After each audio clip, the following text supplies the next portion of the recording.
आज का ये वीडियो एक बहुत इंटरेस्टिंग वीडियो है उन सब लोगों के लिए जो अपनी ड्रीम कार प्लान करना चाहते हैं। आप इंटरनेट पर, सोशल मीडिया पर गाड़ियां देख तो रहे हो, पर वो गाड़ी आपके घर कैसे आएगी, आज उसकी प्रैक्टिकल प्लानिंग होगी इस वीडियो के अंदर। How to get your dream car. अब हम बात कर रहे थे राहुल की, एक फाइनेंशियल ट्रांसफॉर्मेशन जर्नी के अंदर हम हैं, तो हमें जब फाइनेंस प्लान कर रहे हैं, हमें गाड़ी का भी खर्चा प्लान करना है। ये वीडियो एक प्लानिंग के ऊपर बेस्ड वीडियो है। अब राहुल ने पैसे कमाने शुरू कर दिए, बट वो कौन सी गाड़ी खरीदे? उसका मन तो है कि मैं फरारी खरीद लूं, बट क्या वो फरारी खरीद सकता है? और अगर खरीद सकता है तो उसका कोई रूल या फॉर्मूला है? अभी हम उसे समझेंगे। पॉइंट नंबर 2, अगर आप में से बहुत सारे लोग ये सोच रहे हैं, इस चीज में कंफ्यूज्ड है कि हमें नई गाड़ी लेनी चाहिए या सेकेंड हैंड गाड़ी लेनी चाहिए, क्या बेटर डिसीजन रहेगा? अगर आप सेकेंड हैंड लेने भी जा रहे हैं तो क्या देखना है, क्या स्टेप्स हैं जिससे आप एक राइट कार लेकर आ पाओगे, और उसकी प्लानिंग कैसे होगी, हम इसी वीडियो में समझेंगे। अब राहुल के लिए एक अंडरस्टैंडिंग बहुत जरूरी है। एक बहुत फेमस रूल है जो है 24N रूल। अब ये जो रूल है ये फेमस तो बहुत है, इसका मतलब क्या है मैं आपको जस्ट अभी बताने वाला हूं, और इसी से ज्यादातर लोग अपनी गाड़ियां प्लान करते हैं। मैं आपको बता देता हूं पहले ये रूल क्या है, बट उसके बाद मैं आपको बताऊंगा इससे पहले क्या इंपॉर्टेंट है। तो रूल क्या कहता है? रूल कहता है 20 मतलब 20% आपके पास पैसा होना चाहिए ऑलरेडी डाउन पेमेंट करने के लिए।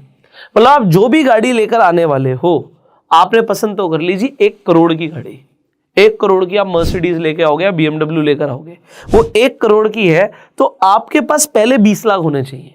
अगर आप 10 लाख रुपए की गाड़ी प्लान कर रहे हो तो आपके पास 10 लाख के हिसाब से 20% अगर हम लगाएं तो 2 लाख रुपया पहले होना चाहिए। अगर आपके पास इतना भी नहीं है तो आप गाड़ी अफोर्ड नहीं कर सकते। सेकेंड, जब आप EMI कराएंगे तो वो EMI 4 साल से ऊपर की आपको नहीं बनवानी है। अभी मैं आपको इसका रीजन आगे दिखाऊंगा, ठीक है?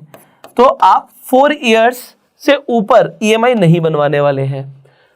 पॉइंट नंबर 3, इसके ऊपर भी हमें डिस्कशन करनी है कि गाड़ी के बहुत सारे खर्चे होते हैं, जैसे कि सर्विस कॉस्ट, इंश्योरेंस कॉस्ट, और जो आप फ्यूल कॉस्ट लगाते हैं। इनफैक्ट कुछ एक्स्ट्रा चार्जेस भी हमें पता नहीं होता, गाड़ी चला रहे हैं तो उसमें कुछ ना कुछ खर्चे आते रहते हैं। ये जो भी खर्चे आएंगे इसकी प्लानिंग अभी हम करेंगे। ये 10% से ऊपर नहीं होने चाहिए आपकी मंथली इनकम के। अब इस रूल के ऊपर हम जस्ट बात करने वाले हैं। उससे पहले मैंने बोला था एक चीज ज्यादा इंपॉर्टेंट है इस रूल से भी। वो इंपॉर्टेंट क्या है कि आप कोई भी गाड़ी प्लान कर रहे हो, एक क्लियर अंडरस्टैंडिंग होनी चाहिए, गाड़ी मैं खरीद सकता हूं या नहीं खरीद सकता, बस बात खत्म। ये मैं अफोर्ड कर सकता हूं नहीं कर सकता, कैसे पता लगेगा? ठीक है, आप जो भी गाड़ी प्लान कर रहे हो वो 50% से ऊपर नहीं होनी चाहिए आपकी एनुअल इनकम के।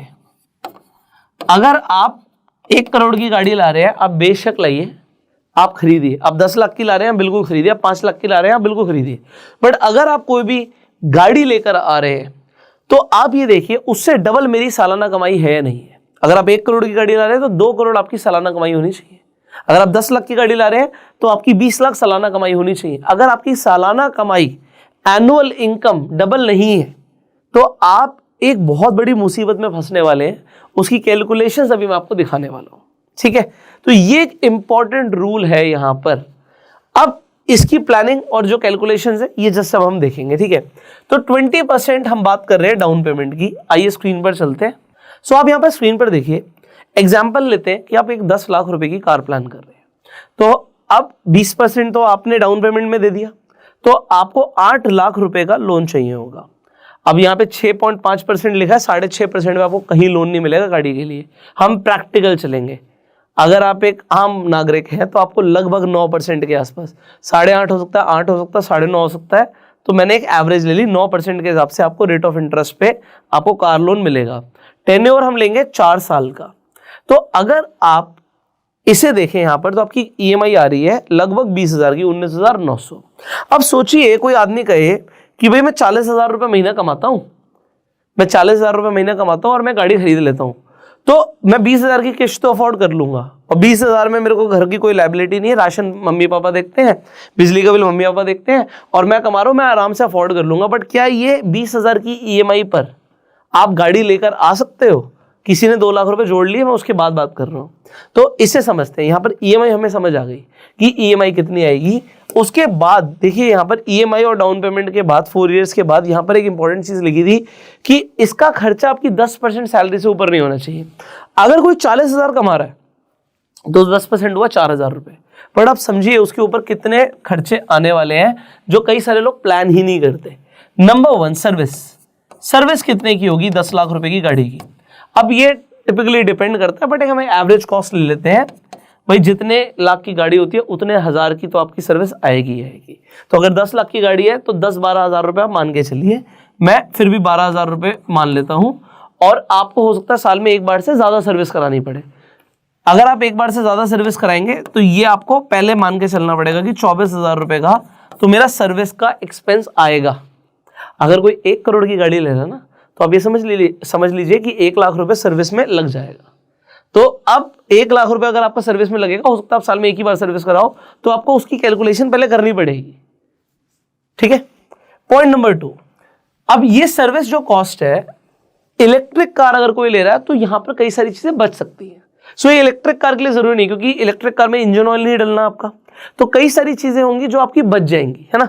यहां पर अगर आपकी कोई डीजल या पेट्रोल कार है तो आपकी सर्विस कॉस्ट आएगी। पॉइंट नंबर 2, पेट्रोल कॉस्ट की हम बात करते हैं, जो कि आपका मंथली फ्यूल कॉस्ट आएगा पेट्रोल डीजल का। अब अगर इन इलेक्ट्रिसिटी के हिसाब से आप चलेंगे तो आप कुछ पैसे बचा लेंगे, बट यहां पर आपको देखना है कि जो इलेक्ट्रिक कार्स हैं वो शायद 10 लाख की रेंज में आपको कोई ढंग की मिले भी ना, वो आपकी चॉइस है, हो सकता है मिल भी जाए। तो आपको चेक करना है कि आप क्या करने वाले हो, तो ये आपको पहले प्लान करना है। आपका मंथली फ्यूल एक्सपेंस आपको देखना है। अगर मैं मान लेता हूं आपका घर से बहुत ज्यादा पास ऑफिस है भी, तब भी आपका अगर आप फ्यूल कॉस्ट लगाओगे तो 10,000 का मिनिमम आपका मंथली फ्यूल कॉस्ट आएगा। साल का तो फिर आप जोड़ी लो 1,20,000 हो गया, बट अभी मंथली ही लिख लेते हैं। एंड थर्ड जो लोग भूल जाते हैं, और वो होता है इंश्योरेंस। अगर आप नई गाड़ी ले रहे हैं तब भी इंश्योरेंस जरूरी है, पुरानी ले रहे हैं तब भी जरूरी है। कई लोग क्या करते हैं, फर्स्ट पार्टी ना लेके थर्ड पार्टी ले लेते हैं। अब थर्ड पार्टी में आपका ट्रैफिक पुलिस में चालान तो नहीं काटेगा, वो तो बच जाएगा। थर्ड पार्टी इंश्योरेंस में बेसिकली थर्ड पार्टी को बेनिफिट मिल जाता है। मतलब अगर आपने किसी और की कार को हिट कर दिया, आपसे गलती होगी, तो आपको आपकी गाड़ी का कोई क्लेम नहीं मिलेगा। आपको आपकी गाड़ी का क्लेम तब मिलता है जब आपके वो फर्स्ट पार्टी इंश्योरेंस होता। फर्स्ट पार्टी में थर्ड पार्टी इनबिल्ट होता। थर्ड पार्टी तो गवर्नमेंट कहती है कि वो होना बहुत जरूरी है। सामने वाला आदमी मान लीजिए कोई बहुत बढ़िया गाड़ी चला रहा था, रोल्स रॉयस चला रहा था, आप चला रहे थे वैगनार। आपकी गाड़ी वैगनार मान लीजिए 5-6-7 लाख रुपए की है, बट अगर आपने उसे हिट किया तो उसका एक्सपेंस मान लीजिए 20 लाख रुपए का आ गया। अब आप कहेंगे मैं 20 लाख कहां से दूंगा? अगर आपके पास थर्ड पार्टी इंश्योरेंस है तो थर्ड पार्टी क्लेम यहां पर हो जाएगा, और वहां पर आप 20 लाख रुपए नहीं देंगे। जो कंपनी ने इंश्योरेंस किया वो कंपनी 20 लाख रुपए का क्लेम पास करेगी सामने वाले को। एग्जाम्पल के लिए, आप कार चला रहे थे, आपने किसी बहुत बड़े बिजनेसमैन को हिट कर दिया। अब अगर एक बड़ा बिजनेसमैन हिट हो गया, भगवान ना करे, बट मान लीजिए उनकी डेथ हो गई, पैसे कौन देगा? मतलब वहां पर अगेन एक इंश्योरेंस बहुत जरूरी होता है। तो वहां पर इंश्योरेंस देती है थर्ड पार्टी। अब कई लोगों को थर्ड पार्टी भी नहीं होता इंश्योरेंस, इसीलिए ट्रैफिक पुलिस में चालान काटते हैं। पर फर्स्ट पार्टी होना चाहिए अपनी खुद की कार के लिए। अगर आपकी कार डैमेज होगी तो फिर क्या होगा? उसका क्लेम कहां से मिलेगा? वरना आपको पैसे देने पड़ेंगे। तो आज की डेट में इंश्योरेंस मैं कोई प्रमोट नहीं कर रहा हूं, बट मैं आपको बता रहा हूं कि इट इज वेरी इजी। आप ऑनलाइन जाके भी खुद से इंश्योरेंस ले सकते हो, चाहे आपके पास 2 व्हीलर हो या 3 व्हीलर हो। तो एग्जाम्पल, मैं कोई प्रमोशन नहीं है, फिर भी बोल देता हूं, आप पॉलिसी बाजार की वेबसाइट पर जाते हो, आप खुद से जाके ले सकते हो। आपको किसी से बात करने की भी जरूरत नहीं है, किसी को कोई कमीशन देने की जरूरत नहीं है। मैं फिर भी आपके लिए लिंक डाल दूंगा डिस्क्रिप्शन और पिन कमेंट में, सो दैट आप चेक कर सको कि आपकी गाड़ी का इंश्योरेंस कितने का आ रहा है। बट फिर भी मैं एक एग्जाम्पल ले लेता हूं। अगर किसी पर 10 लाख की गाड़ी है तो आप मिनिमम मान लीजिए आपका 20-25 हजार रुपए का, 24,000 रुपए हम लिख लेते हैं, हमारी कैलकुलेशन ईजी हो जाएगी। 24,000 रुपए का आपका इंश्योरेंस की कॉस्ट आएगी। अगर आपकी 24,000 रुपए की इंश्योरेंस कॉस्ट आती है, तो इसे अगर मंथली देखेंगे तो मंथली हमने 2,000 रुपए इंश्योरेंस पे खर्च किया। हमने यहां पर 24,000 रुपए लिया था सर्विस का, तो 2,000 रुपए हमने मंथली एक्सपेंस सर्विस का खर्च किया गाड़ी के लिए। और फ्यूल हमारा 10,000 रुपए का था, 10,000 का हमारी फ्यूल की कॉस्ट थी। और अभी तो आप 1,000 रुपए मिसलिनियस का लिख के चलिए, क्योंकि गाड़ी में ना कई सारी चीजें होती हैं, छोटे छोटे वियर एंड टियर होते हैं। साल का अभी आपको पता नहीं कि साल में 2 बार 5-5 हजार के 2 बार बिल आ जाए आपके, तो आप 1,000 रुपए मिसलिनियस का डाल दीजिए। तो आप अगर एक कॉस्ट लगाएंगे तो 15,000 रुपए बैठ गया मोटा मोटा। ये 15,000 रुपए हमने लिखा है, रूल क्या है, 10% जो आपका एक्सपेंस है वो 10% होना चाहिए आपकी मंथली इनकम का। मतलब अगर आप यहां पर 1.5 लाख कमाते हैं तो आप इस तरीके से इस कार को अफोर्ड कर सकते हैं, जो कि 10 लाख रुपए की है, जिसकी सर्विस इतने की है, फ्यूल इतने का है, इंश्योरेंस इतने का है। मान लीजिए आप 75,000 कमाते हैं तो आप 10 लाख की जगह 5 लाख की गाड़ी लीजिए। अब 5 लाख की गाड़ी होगी तो सर्विस की कॉस्ट भी कम आएगी, फ्यूल की माइलेज भी अच्छी आएगी और इंश्योरेंस भी कम का होगा। तो आपको देखना पड़ेगा कि आप कितना कमाते हो और उसके हिसाब से आप कौन सी कार अफोर्ड कर सकते हो, क्योंकि लोग ये गलतियां करते हैं आज की डेट में। अब यहां से हम एक दूसरे कॉन्सेप्ट पे आ जाते हैं, जो आ जाता है सेकेंड हैंड कार्स। ये सेकेंड हैंड कार्स की मार्केट बहुत बड़ी हो गई है, बहुत ही ज्यादा बड़ी हो गई है। नई गाड़ियां बिक रही हैं, आप देखिए उतनी स्पीड से पुरानी गाड़ियां भी बिक रही हैं मार्केट में। अब सेकेंड हैंड कार मार्केट में कई लोगों के अंदर सवाल आता है कि अगर हम अफोर्ड नहीं कर सकते तो हम क्या सेकेंड हैंड कार खरीदें। यहां पर देखिए, अगर एक आदमी कार खरीदने जा रहा है, वो सोच रहा है मैं वैगनआर खरीदूंगा, नहीं, बट उतने ही पैसों में कोई अच्छी मारुति की जगह होंडा सिटी मिल रही है सेकेंड हैंड, तो वो मारुति खरीदे या होंडा सिटी खरीदे। अब यहां से कई चीजें शुरू होती हैं। सबसे इंपॉर्टेंट, आप कार क्यों खरीद रहे हैं? देखिए, कार एक हमारे लिए एक यूटिलिटी है, हमारी जरूरत है। जब मैंने भी अपनी पहली गाड़ी खरीदी थी तब बहुत सारे पैसे नहीं होते थे मेरे पास, तो मैंने एक सेकेंड हैंड गाड़ी खरीदी थी, फोर्ड फीगो। ऑल दो उस गाड़ी ने मुझे कभी परेशान भी किया। तो मैं आपको बताऊंगा कि क्या क्या गलतियां हैं जो जनरली लोग कर देते हैं, जो आपको नहीं करनी अगर आप सेकेंड हैंड कार लेने जा रहे हैं। अब यहां पे हमने बोला कि लोग एक गलती क्या करते हैं कि वो अफोर्ड नहीं कर पाते और वो कार खरीद लेते हैं। तो यहीं से सेकेंड हैंड कार्स इतनी ज्यादा फेमस इसलिए हो रही हैं, लोग खरीद लेते हैं और वो अफोर्ड नहीं कर पाते इसलिए बेच देते हैं, तो पैसे मिल जाते हैं। तो लोग सेकेंड हैंड मतलब अपनी गाड़ी क्यों बेचते हैं? तो गाड़ी सेकेंड हैंड इसलिए हो रही है, पॉइंट नंबर 1, कि लोग अफोर्ड नहीं कर पाते और इसलिए कार को बेच देते हैं। पॉइंट नंबर 2, लोग कार तब बेचते हैं जब वो गाड़ी 3, 4, 5 साल पुरानी हो जाती है, उससे ज्यादा पुरानी हो जाती है और उसके अंदर वियर एंड टियर होना शुरू हो जाता है। मतलब कुछ ना कुछ उसमें डिफेक्ट होता है, कहीं या तो कोई गाड़ी का एक्सीडेंट हुआ, कोई इंजन प्रॉब्लम है, बहुत सारी प्रॉब्लम्स हो सकती है, मशीन है, तो किसी प्रॉब्लम की वजह से आके वो गाड़ी को बेचते हैं। और पॉइंट नंबर 3, मतलब शौकिया लोग होते हैं, भाई नई गाड़ी ले रहे हैं तो पुरानी बेच दे, कोई दिक्कत नहीं है, पैसों की भी जरूरत नहीं थी, गाड़ी खराब भी नहीं है, बट बस एक शौकिया तौर पर थोड़ा सा हमने चला लिया गाड़ी को, हमने मजे ले लिए, अब हम इसे बेच रहे हैं, हम नई गाड़ी ले रहे हैं। तो ये 3 मेजर पॉइंट्स हैं जिसकी वजह से लोग अपनी गाड़ी बेचते हैं। पर आप पता है कहां पर ट्रैप हो सकते हो? आप ट्रैप वहां पर हो सकते हो जब आपको कोई प्रॉब्लम वाली कार मिल जाती है। सो आप ये प्रॉब्लम वाली कार में ना फंसो। एक पॉइंट ये इंपॉर्टेंट है, इसके ऊपर हम बात करेंगे। पॉइंट नंबर 2 क्या है? आप गाड़ी क्यों ले रहे हो? हमने बोला यूटिलिटी के लिए गाड़ी लेते हैं या आप शो ऑफ के लिए गाड़ी ले रहे हो। क्योंकि होता क्या है, लोग अपना बैंक बैलेंस नहीं दिखा पाते, लोग अपना स्टेटस मार्केट में दिखाने के लिए, सोसाइटी में दिखाने के लिए ना अपनी हैसियत से महंगी गाड़ी ले लेते हैं, वो दिखाने के लिए कि हमारे पास एक कार है। आईफोन भी लोग इसीलिए लेते हैं। आपको मैंने रूल पहले बताया था कि आप कोई भी गाड़ी खरीदिए, वो गाड़ी 50% होनी चाहिए आपकी एनुअल इनकम की, मैक्सिमम, उससे कम ही होनी चाहिए। सो ये बहुत ज्यादा इंपॉर्टेंट है, बहुत ही ज्यादा इंपॉर्टेंट है। तो अगर आप सेकेंड हैंड भी ले रहे हैं तो रूल यही रहेगा। अगर आप सोच रहे हैं मैं होंडा सिटी ले लेता हूं, वो होंडा सिटी मान लीजिए आपको 6-7 लाख रुपए की पड़ रही है, 6 लाख रुपए की पड़ रही है, तो अगर आप 6 लाख देखें तो क्या आप साल के 12 लाख कमाते हैं? ये इंपॉर्टेंट है। तो उसके बाद आपकी चॉइस है, ठीक है आप होंडा सिटी खरीदना चाहते हैं या वैगनआर खरीदना चाहते हैं। अगर आप होंडा सिटी खरीदना चाहते हैं, फिर ये वाले पैरामीटर्स भी हैं कि आप जो भी कमाते हैं, अगर आप उसकी ईएमआई करा ले तो 20% आपको डाउन पेमेंट आपके पास होनी चाहिए। दूसरी इंपॉर्टेंट चीज, जब आप सेकेंड हैंड गाड़ी लेने जाओगे और ईएमआई कराओगे, तो जो लोन का आपने देखा, जैसे हमने 9% का रेट ऑफ इंटरेस्ट लगाया था, सेकेंड हैंड में वो सीधा 12% हो जाएगा, 13% हो जाएगा, 18% तक लोग सेकेंड हैंड गाड़ियों में रेट ऑफ इंटरेस्ट के हिसाब से लोन उठा रहे हैं मार्केट में। उससे भी ज्यादा हो सकता है, एनबीएफसीज कर रही हैं। सो यहां पर लोग फंस जाते हैं, वो सेकेंड हैंड तो लेने जाते हैं बट उन्हें समझ नहीं आता कि वो फंस रहे हैं। इसे मैं आपको दिखाना चाहूंगा, वरना आपको समझ नहीं आएगी मेरी बात। देखिए, कोई आदमी सोचता है यार गाड़ी तो इतने की है, गाड़ी आप नहीं ले रहे हो, यहां पे मैं ये मान रहा हूं कि आपने 6 लाख की गाड़ी पसंद करी, 6 लाख की आपकी वैगनआर थी, मुझे नहीं पता एग्जैक्टली कितने की आती है, तो सॉरी फॉर दैट, बट मान लीजिए 6 लाख की वैगनआर है और 6 लाख रुपए में आपको एक होंडा सिटी मिल रही है। अब 20% आपके पास है, 1,20,000 है, तो हम 4,80,000 का लोन ले लेते हैं। 4,80,000 का लोन जैसे हमने लिया, 9% के हिसाब से अगर आपने नई गाड़ी पे वैगनआर पे लिया होता 4 साल के लिए, तो आपकी किस्त आती लगभग 12,000 रुपए की। आप कहोगे समझ आ रहा है, बट मेरे भाई अगर आपको ये लोन कोई एनबीएफसी देती है, क्योंकि सेकेंड हैंड गाड़ियों पर आपको लोन महंगा मिलेगा, कोई भी बैंक भी महंगा देगा, और एनबीएफसी से लिया तो एग्जाम्पल 18% पे दिया तो आपकी 14,000 रुपए की यहाँ पे ईएमआई बनेगी। यहां पर देखिए आपको 14,000 रुपए हो सकता है, आपको लग रहा हो कुछ बड़ी बात नहीं है, तो यहां पर 9% के हिसाब से अगर आप देखेंगे तो 9% के हिसाब से था 12,000, 18% के हिसाब से यहां पर है ईएमआई 14,000। अब कई लोग बोलेंगे यार 14,000 ही तो है, बट आप नीचे अमाउंट देखिएगा, टोटल अमाउंट यहां पर आ गया कि आपने जो इंटरेस्ट दिया है वो 1,96,800 का दिया है, और यहां पर 9% के हिसाब से आपने 93,000 का दिया है। 1 लाख से ऊपर, मतलब डबल से ज्यादा आपको इंटरेस्ट देना पड़ रहा है।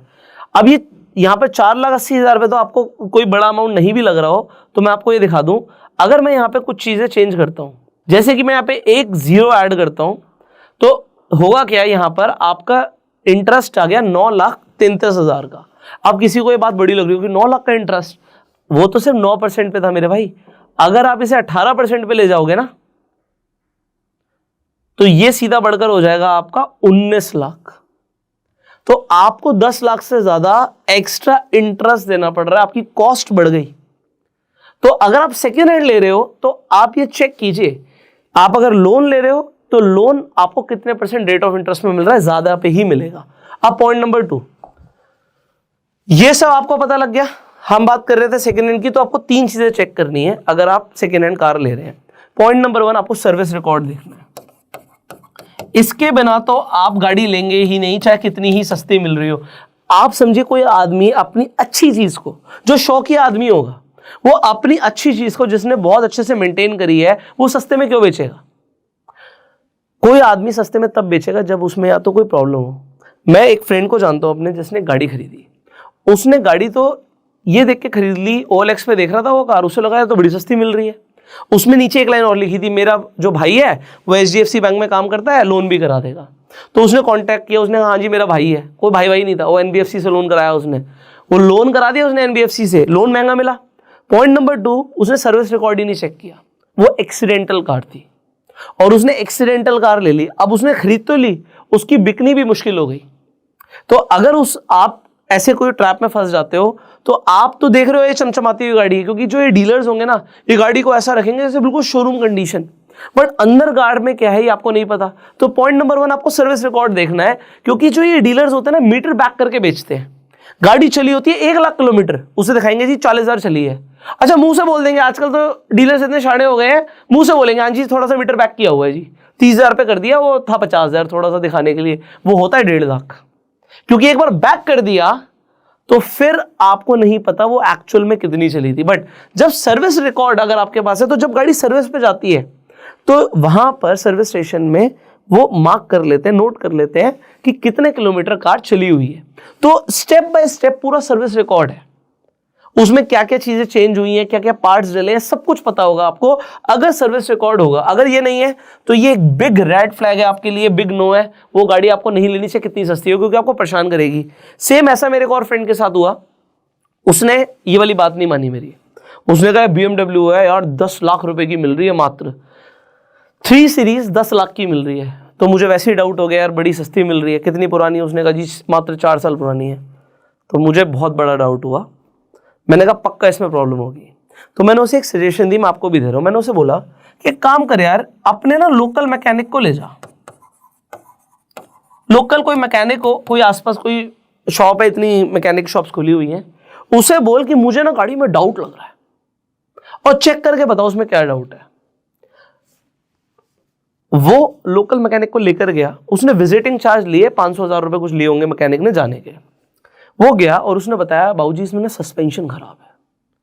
उसे नहीं पता लग रहा था, तो ड्राइव लेके आया, उसने कहा बहुत बढ़िया चल रही है BMW, पर सस्पेंशन खराब है। उसने पता किया कंपनी में सस्पेंशन, वो हिल गया।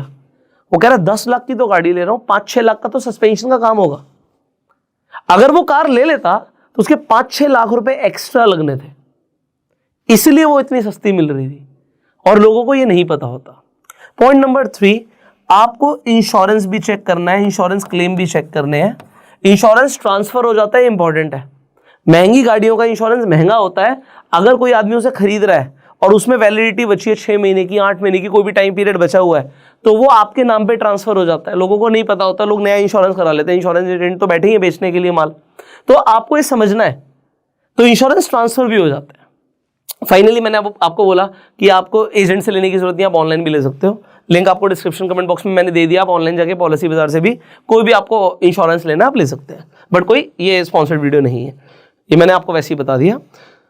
यहाँ पर सेकेंड हैंड कार्स में कोई प्रॉब्लम नहीं है। कई लोगों को बहुत अच्छी कार्स मिल जाती है, कोई प्रॉब्लम नहीं आती। अगेन मेरे एक फ्रेंड ने कार खरीदी थी सिर्फ 4 लाख रुपए की।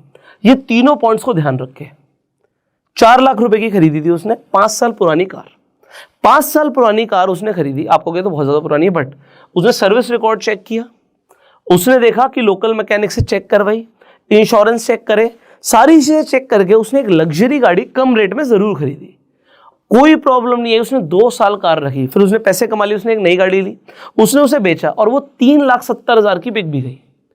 उसे सिर्फ 30,000 रुपए का नुकसान हुआ। 30,000 रुपए क्या है? 30,000 रुपए आप नुकसान भी क्या होगा? अगर कोई बिजनेसमैन है तो डेप्रिसिएशन क्लेम करेगा, तो वो टैक्सेशन की हम अगेन बात कर सकते हैं। सो टैक्सेशन के ऊपर अगर आप चाहते हो थोड़ा सा हम एक अलग से एक वीडियो बनाए तो कमेंट करके जरूर बताइएगा। फाइनली आई थिंक इस वीडियो में हमने काफी इनसाइट्स देने की आपको कोशिश करी है, बिकॉज कार खरीदना एक बड़ा फाइनेंशियल डिसीजन होता है और उससे भी बड़ा होता है शायद घर खरीदना। तो अगर आप चाहते हो घर खरीदने के ऊपर भी एक अलग से वीडियो बनाई जाए तो उसके लिए भी आप कमेंट कर सकते हो। कई सारे लोगों के बहुत सारे सवाल हैं, रेंट पे लेना चाहिए, अपना खरीदना चाहिए, कैसा खरीदना चाहिए, कितना बड़ा खरीदना चाहिए, कोई उसका फॉर्मूला है, कैसे अफोर्ड कर सकते हैं, बहुत सारी चीज़ें, तो हम उसके ऊपर बात कर सकते हैं अगर आप लोग बोलेंगे तो।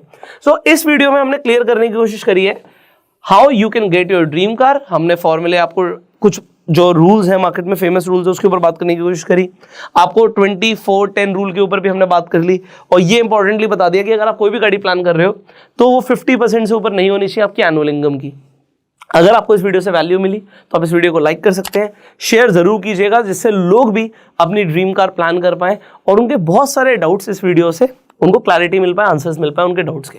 सो I will see in the next video. Till that time you can subscribe this channel, click on the bell icon जिससे आने वाली एक भी वीडियो आप मिस ना करें। फाइनेंशियल ट्रांसफॉर्मेशन हम जर्नी में है तो और भी कई सारे सवाल हैं जो आपके होंगे, आपके फाइनेंसेस से रिलेटेड, आपकी प्लानिंग से रिलेटेड, जो आपको आगे इन वीडियोस में मिलने वाले हैं। राहुल ने भी पैसे कमाने शुरू कर दिए, तो अब उसने गाड़ी प्लान कर ली है, घर भी प्लान करना है, टैक्सेस भी प्लान करने हैं। आने वाली वीडियोस में आपको मिलने वाले हैं उनके भी answers. See you in the next video. Till that time you go self made and Jai Hind.